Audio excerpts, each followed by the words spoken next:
Good morning to all of you. This is today's the Hindu newspaper analysis session. Today we will discuss mainly three issues. The first issue is why are electoral reforms necessary in India, and the second issue is Supreme Court to examine petition on CAG appointment process, and the third issue is what is Elon Musk Starlink. So let's discuss all the issues in detail. In this article, we will discuss about various issues and challenges before electoral system in India. Why are electoral reforms necessary in India? So let's discuss the issue in detail.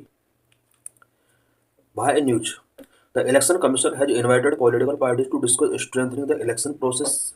Recently, Election Commission of India ने political parties को invite किया है so that election process को strengthen करने के लिए discuss किए जा सके कुछ issues जो election commission के before हैं उनको various तरीके से discuss and debate किया जा सके.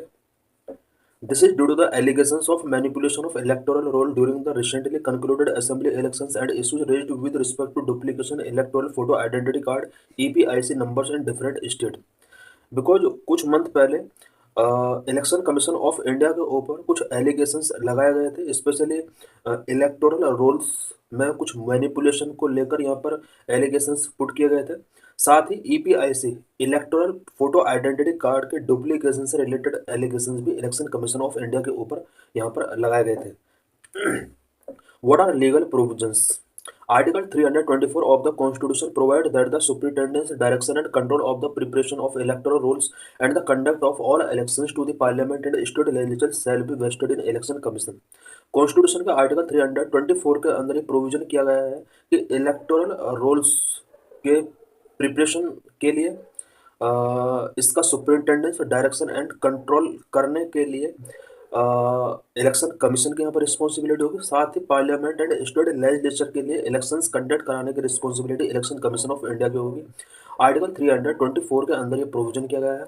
The preparation of electoral rolls is governed by the provision of the representation of people act 1950 and related rules including registration of electors rules 1960. Electoral roll का preparation representation of people act 1950 के provision के according govern किया जाता है. Historical background of voting process. India के अंदर voting process जो current में होता है इसका हिस्टोरिकल बैकग्राउंड क्या रहा है. The voting process has undergone tectonic changes since the first general election 1952. 1952 में फर्स्ट जनरल इलेक्शन होते हैं इंडिया के अंदर. तब से लेकर अब तक इलेक्शन वोटिंग प्रोसेस में काफ़ी चेंजेस हमने देखे हैं. In the first two general elections of 1952 and 1957, a separate box was placed for each candidate with their election symbol. First general election 1952 और 57 में जो हुए थे, इन जनरल इलेक्शंस में ईच कैंडिडेट के लिए सेपरेट बॉक्स रखा जाता था और इलेक्शन सिंबल उन बॉक्स के ऊपर मेंशन होता था. Voter had to drop a blank ballot paper into the box of the candidate whom they wanted to vote for. Candidate जिस पर्सन को वोटिंग करना चाहते हैं एक ब्लैंक बैलेट पेपर बॉक्स के अंदर डालना होता था. It is only from the third general election in 1962 that ballot paper with the names and symbol of candidate was introduced. Third general election जो कि 1962 के अंदर कंडक्ट कराए जाते हैं, यहाँ से एक नया चेंज होता है. बैलेट पेपर जो कि इससे पहले ब्लैंक ड्रॉप किया जाता था बॉक्स के अंदर, अब इस बैलेट पेपर के ऊपर कैंडिडेट का नेम एंड सिंबल इस पर प्रिंट कर दिया गया और उसके बाद इस बैलेट पेपर को बॉक्स के अंदर डाला जाने लगा. Subsequently, since the 2004 general elections to the Lok Sabha, electronic voting machine have been used in all constituencies. इसके बाद 2004 में ईवीएम का यूज लोकसभा इलेक्शन के लिए किया जाता है और ये जो ईवीएम का यूज किया जाता है ये ऑल कॉन्स्टिट्यूएंसीज में यहाँ पर किया जाता है. बट इससे पहले ईवीएम का यूज केरला तमिलनाडु के अंदर स्टेट असेंबली इलेक्शंस के लिए किया गया था. Since 2019, EVM have been backed by 100% voter verifiable paper audit trail slip in all constituencies. 2019 के बाद EVM के साथ अब वीवीपैट यहाँ पर इंक्लूड कर दिया गया और कॉन्स्टिट्यूएंसीज के अंदर. What are the issues? Election commission के बिफोर या इलेक्टोरल सिस्टम के बिफोर क्या क्या इशूज हैं? Issues related to election process. Election process के बिफोर क्या क्या इशूज हैं जिनमें रिफॉर्म की नीड है. There have been a series of issues raised in the past with respect to the voting and counting process. Voting and counting process के respect में in the past various issues raised हुए हैं. First, demand for reverting to paper ballot paper. Demand की जा रही है कि paper ballot पर हमें रिवर्ट किया जाए. There were demands through a public interest litigation for averting to paper ballot paper, which was dismissed by the Supreme Court in April 2024. Various PIL के थ्रू यहाँ पर डिमांड की जा रही है कि बैलेट पेपर के थ्रू इलेक्शंस कराए जाने चाहिए, but last year April month में सुप्रीम कोर्ट ने इस PIL को डिसमिस कर दिया था. Second, the small PIL demanded 100% matching of VVPAT with EVM count. Second demand ये की जा रही है कि EVM काउंटिंग के साथ साथ वीवीपैट को भी मैच कराया जाना चाहिए और वो 100% कराया जाना चाहिए, which at present is carried out for 5 machines पर असेंबली कॉन्स्टिट्यूएंसी सेगमेंट. करंट में पर कॉन्स्टिट्यूएंसी के अंदर ओनली 5 मशीन्स का वीवीपैट के साथ मैचिंग किया जाता है, बट यहाँ पर डिमांड की जा रही है कि 100% वीवीपैट का EVM काउंटिंग के साथ मैचिंग कराया जाना चाहिए. The Supreme Court, while dismissing this demand as well, has directed that the burnt memory of microcontroller of 5% of EVMs, which include that of control unit, ballot unit, VVPAT in every assembly segment, can be checked and verified by a team of engineers of the EVM manufacturers in case of any suspicion of tampering. Supreme Court ने 100% matching of VVPAT with EVM counting को इससे related जो यहाँ पर PIL file किया गया था court के अंदर, इसको भी डिसमिस कर दिया. बट सुप्रीम कोर्ट ने कहा कि EVM के अंदर जो कंट्रोल यूनिट, बैलेट यूनिट या वीवीपैट होते हैं, इसका जो मेमोरी है उसको मेंटेन करना होगा, सो दैट टेम्परिंग अगर होता है उस केस में EVM मैन्युफैक्चरर इंजीनियर से इसको वेरीफाई कराया जा सके. Third, there were allegations of manipulation of electoral rolls in the run up of the Maharashtra and Delhi assembly elections. कुछ मंथ पहले दिल्ली के अंदर और महाराष्ट्र के अंदर भी इससे पहले इलेक्शंस हुए थे, असेंबली इलेक्शन हुए थे. यहाँ पर इन असेंबली इलेक्शंस में इलेक्टोरल रोल्स के मैनिपुलेशन से रिलेटेड एलिगेशंस लगाए गए थे. ये भी एक बहुत बड़ा इशू है. The opposition party alleged that a large number of bogus fake voters were added to the electoral roll to benefit the ruling party at the center. Opposition party ने एलिगेशन लगाया है कि रूलिंग पार्टी के benefit के लिए यहाँ पर fake voters electoral roll के अंदर यहाँ पर ऐड किए गए. The fourth and current issue related to identical EPIC number for voters belonging to different states like West Bengal, Gujarat, Haryana and Punjab. Fourth and current issue जो है वो identical EPIC numbers of voters related है. It means voters का EPIC number identical देखा गया है. Various state के अंदर बिलोंग करने वाले पीपल का जो EPIC नंबर है वो कहीं ना कहीं मैच कर रहे हैं, such as West Bengal, Gujarat, Haryana and Punjab. Issues related to campaign process. कुछ कैंपेन प्रोसेस से रिलेटेड भी इशूज हैं. First, using abusive words during campaign. Campaign के ड्यूरिंग जो एब्यूजिव वर्ड यूज किए जाते हैं, ये एक सीरियस कंसर्न है इंडियन डेमोक्रेटिक सिस्टम के लिए. Star campaigners of most parties have been guilty of using inappropriate और and abusive words against leaders of other political parties, appealing to caste communal feeling of electors and making unsubstantiated allegation. Star campaigners के द्वारा जो कुछ abusive word use किए जाते हैं, ये Indian society के लिए गुड नहीं है. इस पर कंट्रोल होना चाहिए. Second, breach the election expenditure limit. Election expenditure limit का ब्रीचिंग किया जा रहा है. Candidate of all major political parties breach the election expenditure limit by wide margin. Election expenditure limit किया हुआ है, बट मेजर पॉलिटिकल पार्टीज के candidate इस लिमिट को कहीं ना कहीं ब्रीचिंग कर रहे हैं. Further, there are no limits on political party spending during elections. Elections के ड्यूरिंग पॉलिटिकल पार्टीज के स्पेंडिंग पर किसी टाइप का लिमिट नहीं है. इस लिमिट को सेट करना जरूरी है. The Center for Media Studies has estimated that the expenditure during the 2024 Lok Sabha election was close to rupees 1 lakh crore by various political parties. Centre for media study के एक report के according यहाँ पर 2024 में जो Lok Sabha elections conduct कराया गया था, वेरियस पॉलिटिकल पार्टीज का जो एक्सपेंडिचर था अबाउट 1 लाख करोड़ के आसपास था. Such inflated election expenditure fuel corruption resulting in a vicious cycle. इस तरह का जो इन्फ्लेटेड इलेक्शन एक्सपेंडिचर है वो करप्शन को फ्यूलिंग करता है और इससे विशियस साइकिल बनता है। Third issue of criminalisation of politics. Criminalisation of politics एक बहुत बड़ा इशू इंडिया के अंदर बना हुआ है। As per the report of the association of democratic reform, the issue of criminalization of politics has almost reached its neither with 251, it means 46% of the 543 elected MPs in 2024 having criminal cases against them। 2024 में overall 543 MPs का MPs elect हुए थे, जिनमें से 251 it means 46% MPs ऐसे हैं जिनके against criminal cases चल रहे हैं। Of them, 170, it means 31% face serious criminal charges including rape, murder, attempt to murder and kidnapping। 543 MPs में से 170 इट मीन्स 31% एमपीज ऐसे हैं जिनके अगेंस्ट सीरियस क्रिमिनल चार्जेस चल रहे हैं। Serious criminal charges means rape, murder, attempt to murder and kidnapping से related यहाँ पर इनके अगेंस्ट चार्ज चल रहे हैं। What are the required reforms. अभी जो हमने कुछ इशूज को डिस्कस किया, इनमें किस तरह से रिफॉर्म किए जा सकते हैं। Free and fair election is a part of basic structure of our constitution as declared by the supreme court in various cases. Supreme court ने वेरियस केसेस में डिक्लेयर किया है free and fair election constitution का basic structure part है। Reforms needed to electoral process by voting and counting.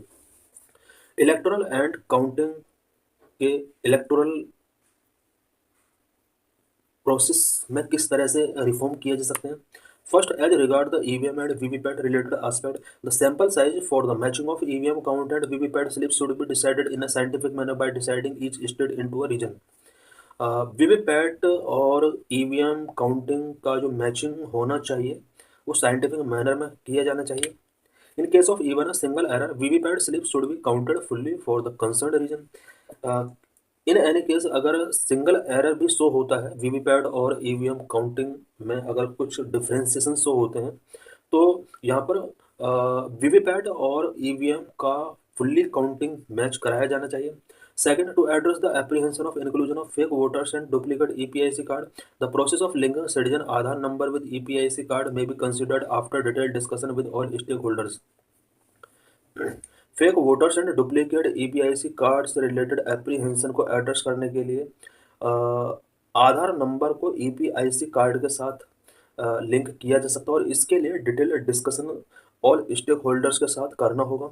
Meanwhile, the election commission should remove any duplicate voter ID numbers in the electoral roll across state and ensure unique EPIC number। Election commission को चाहिए कि duplicate voter ID numbers को remove करें और all state के अंदर जो electoral roll हैं यूनिक ईपीआईसी नंबर उनके लिए इंश्योर करना होगा। Reforms needed in campaign process. Campaign process में क्या क्या रिफॉर्म्स किए जा सकते हैं। First, the election commission should be authorized to revoke the star campaigners status of a leader in case of any serious violation of model code of conduct, thereby depriving the party candidates of expenditure relief for their campaign. Election commission को चाहिए कि जितने भी star campaigner हैं अगर वो abusive word use करते हैं या फिर मॉडल कोड ऑफ कंडक्ट का वायलेशन करते हैं, उन कैंडिडेट को यहाँ पर एक्सपेंडिचर से डिप्राइव करना चाहिए।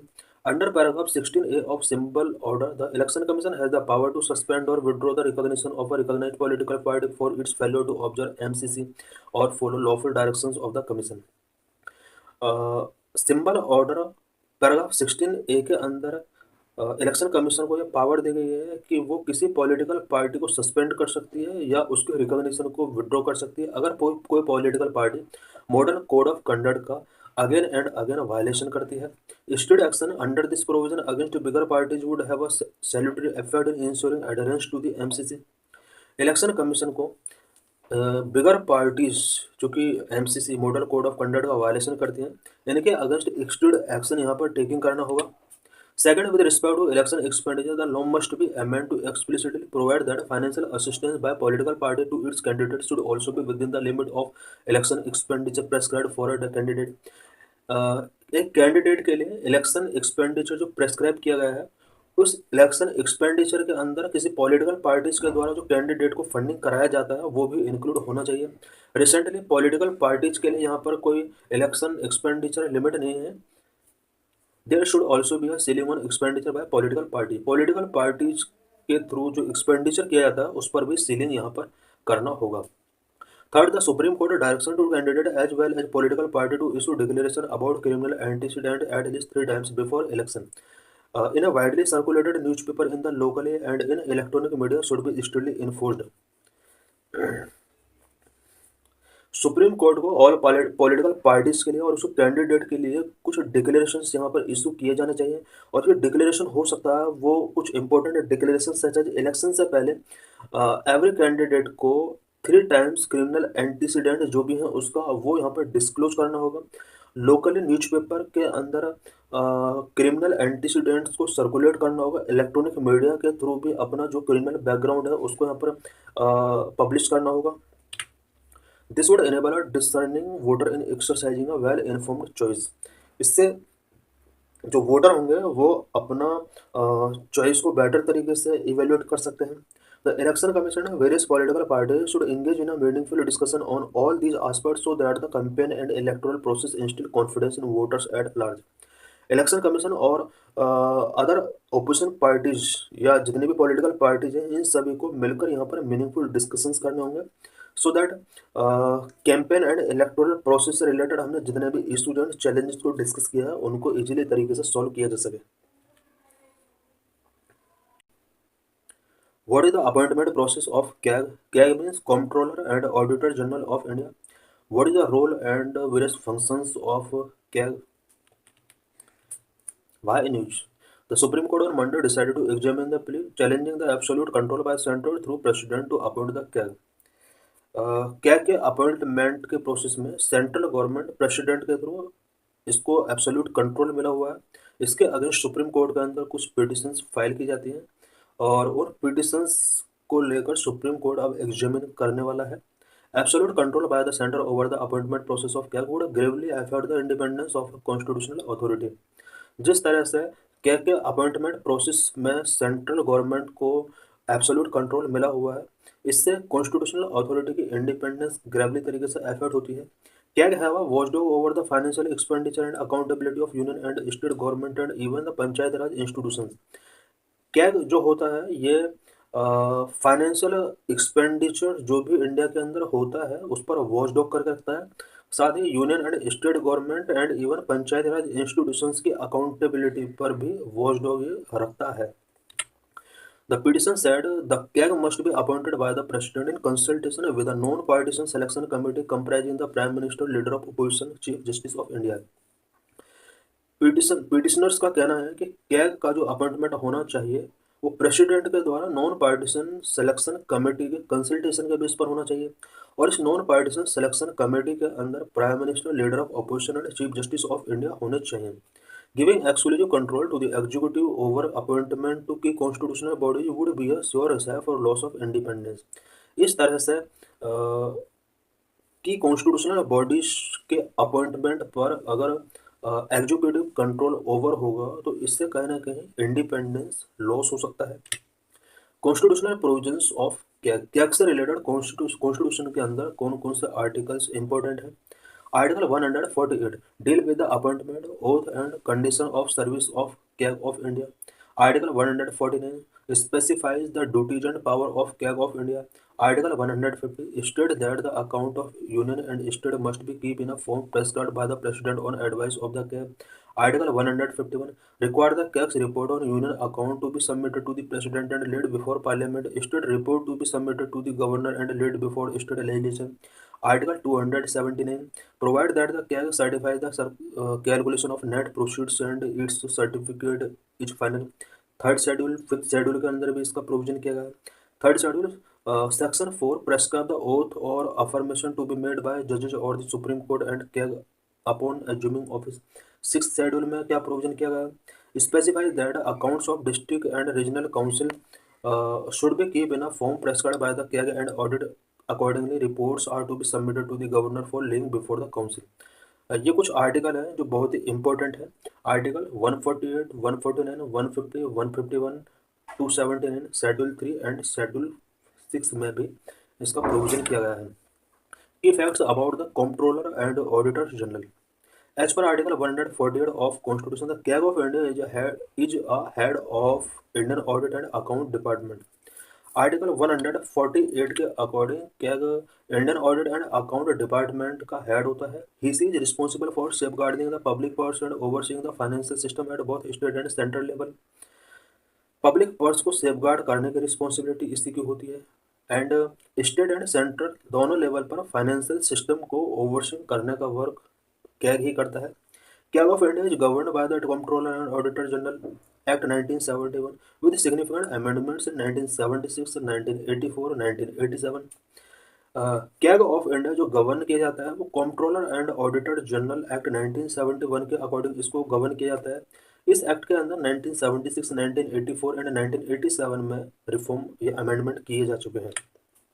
Appointment and term. CAG of India is appointed by President of India by warrant under his hand and seal.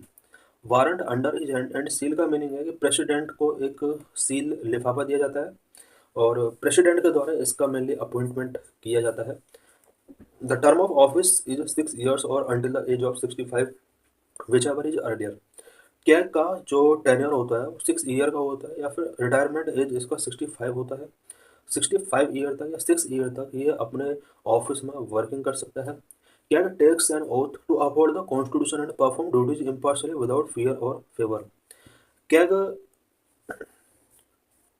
Duties को इम्पार्शली तरीके से परफॉर्म करने के लिए ओथ टेकिंग करता है. Article 141A of constitution equate the CAG with a supreme court जज.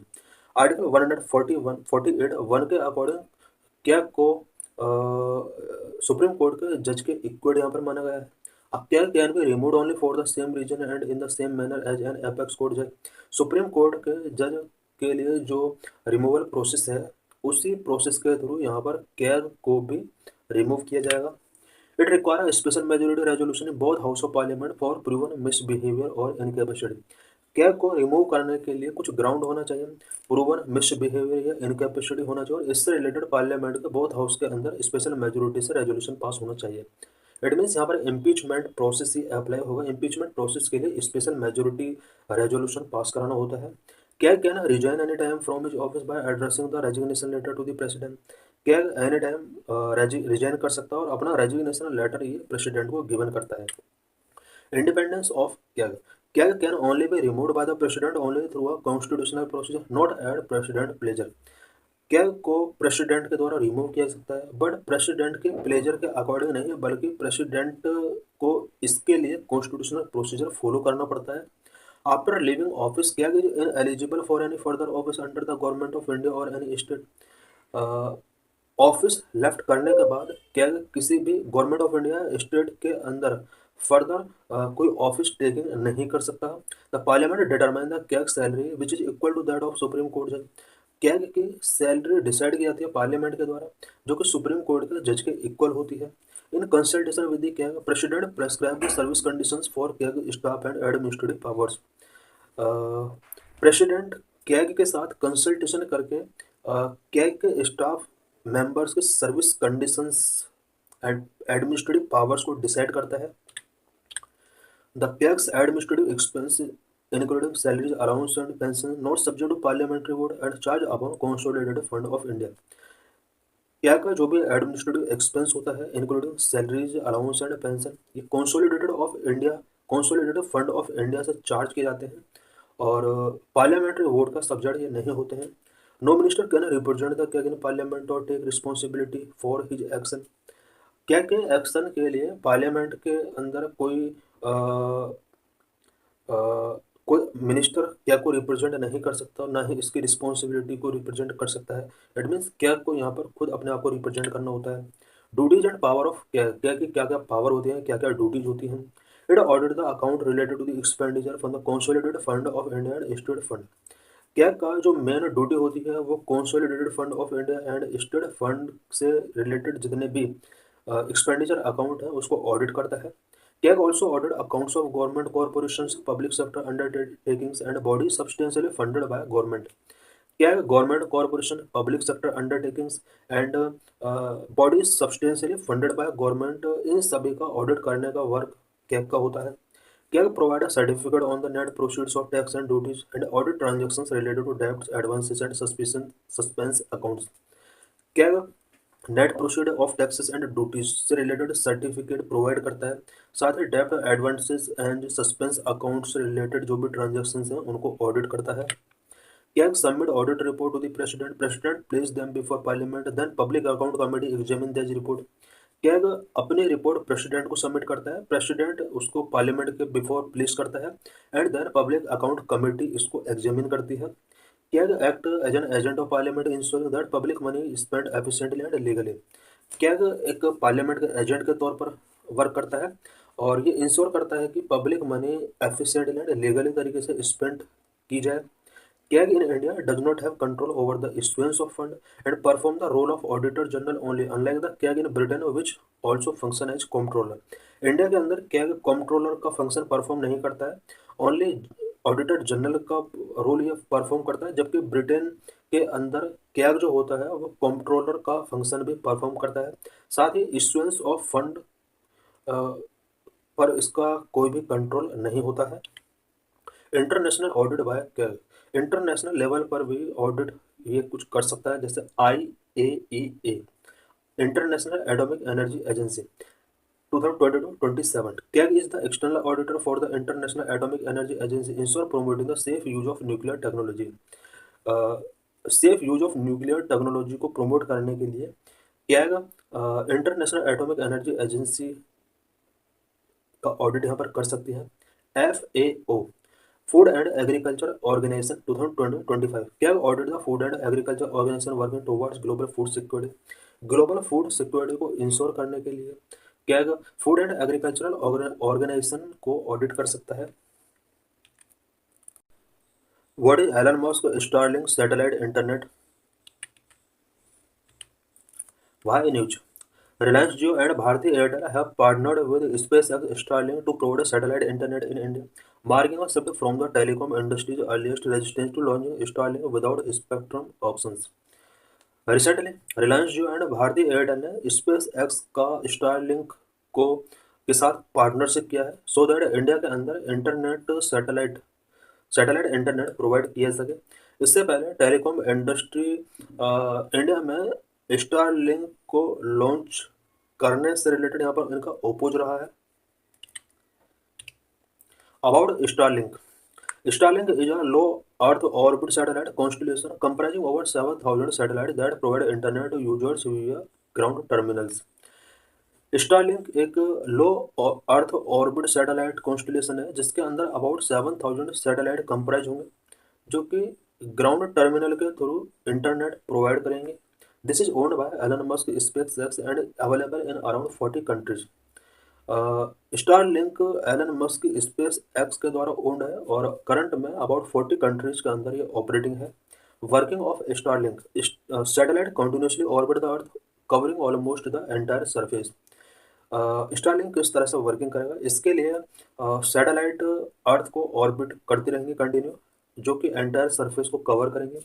Ground terminals connect to satellite which in turn communicate with ground station physically linked to internet. Ground terminals satellite के साथ connect होंगे और ground terminals ground stations के साथ communicate करेंगे through physically linked internet.